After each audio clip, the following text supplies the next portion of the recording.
Hi everyone and welcome back to LL Sports and News. Hope you're all well. Just another quick video from myself. Today I wanted to talk briefly about the fallout from last Sunday's game between Man City and Arsenal. Most observers, current number 1 and 2 teams in the country. I think that's fair to say. So following what was a dramatic and somewhat controversial clash between City and Arsenal, the game ended up as a 2-2 draw, and it also ended up with players from both sides squaring up to each other after the game, after Man City had dramatically equalised in the 97th minute with that last kick into the box. And then I think it was John Stones who got the equaliser there. But I think it's fair to say that the game was niggly from the start to the finish. I mean, right from the kick-off, you had that clash, the coming together collision, whatever you want to term it, between Kai Havertz of Arsenal and Rodri of Man City. And it just seemed to go on from there. I mean, Rodri went down Polax as if he'd just been hit by Daniel Dubois. And during the game, there was lots going on, and including, of course, that controversial sending off of Leandro Trossard just before the end of the first half. Some people, well, a lot of Arsenal fans actually were saying that it was harsh. He shouldn't have been sent, or shouldn't have been given a second yellow card. Blame to that what you will, but he was sent off, and that did change the game because in the second half, Arsenal obviously had to go 45 minutes defending against what I would say is probably the best attacking team in the country, certainly one of the best attacking sides in Europe. So there was lots going on, lots of fouls, lots of niggles, lots of so-called dark arts going on. I hear that's the subject of a possible investigation and complaints against Arsenal. And right at the end of the game, right after City's equaliser that we spoke about, you saw Erling Haaland pick up the ball out the net, ran up to Gabriel, who at the time had his back to Haaland with his shirt over his head because he was obviously exasperated at conceding that last seconds goal, you could say. Haaland throws the ball in the back of Gabriel's head and runs away. Quite a disrespectful gesture, really. And then at the final whistle, when the referee blew the whistle, you had players squaring up to each other. You saw Haaland squaring up to Gabriel Jesus. You saw Haaland having some choice words with Miles Lewis-Skelly. Even the Arsenal manager, he had some choice words for. And there were different little groups and players having to be split up and having words of each other. So after the game, there was that talking point about how now there appears to be some genuine enmity and dislike between the two teams.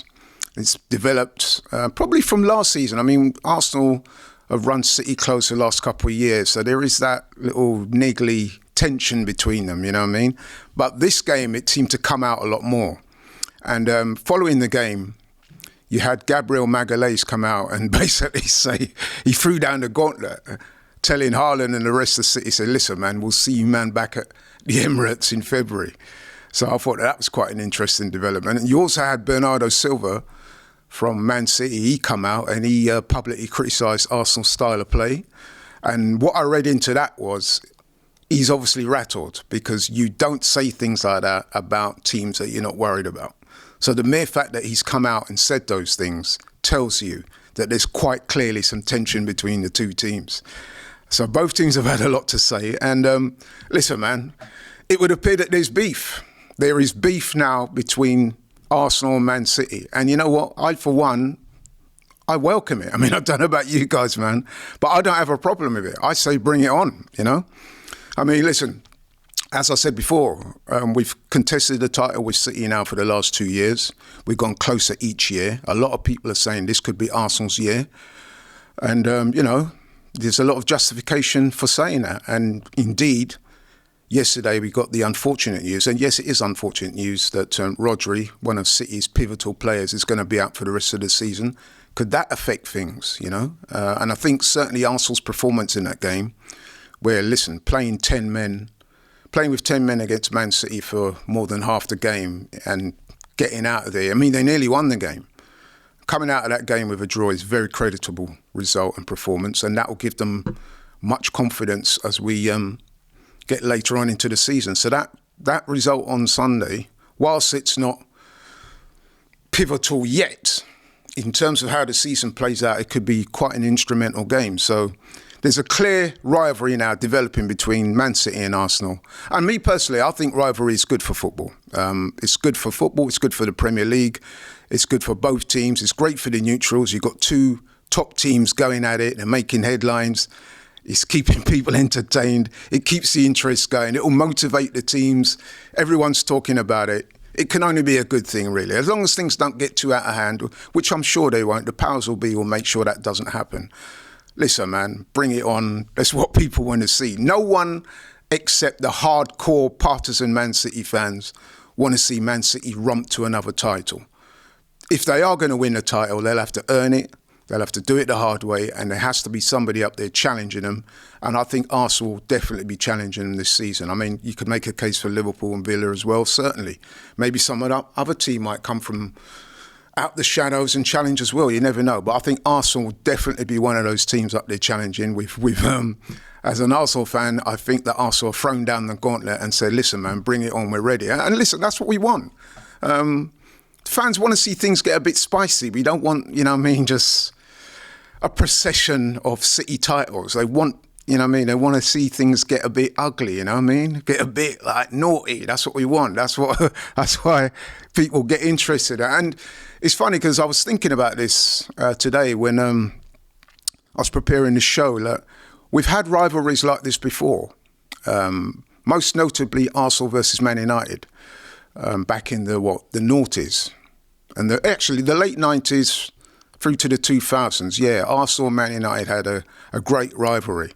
You had that first Ferguson versus Sir Alex Ferguson, manager of Man United, Arsene Wenger, manager of Arsenal. Right throughout the late 90s and the 2000s, they were going at each other's throats. I mean, just to give you a couple of examples in that as well, 2003, the so-called Battle of Old Trafford, where you had Martin Keown pushing Van Nistelrooy in the back after, I think what happened there, what precipitated that was the sending off of Patrick Vieira.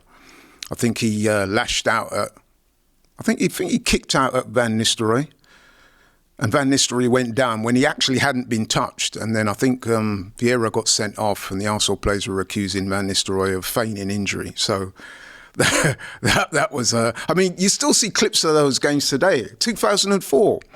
Battle of the Buffet or Pizzagate. Remember that game? I think that was a game that was at Man United, that game. And I think in that game you saw Wayne Rooney score a controversial goal. I think it was a penalty. I think us beat us 2-0. And I think that was the end of Arsenal's 49-match unbeaten run.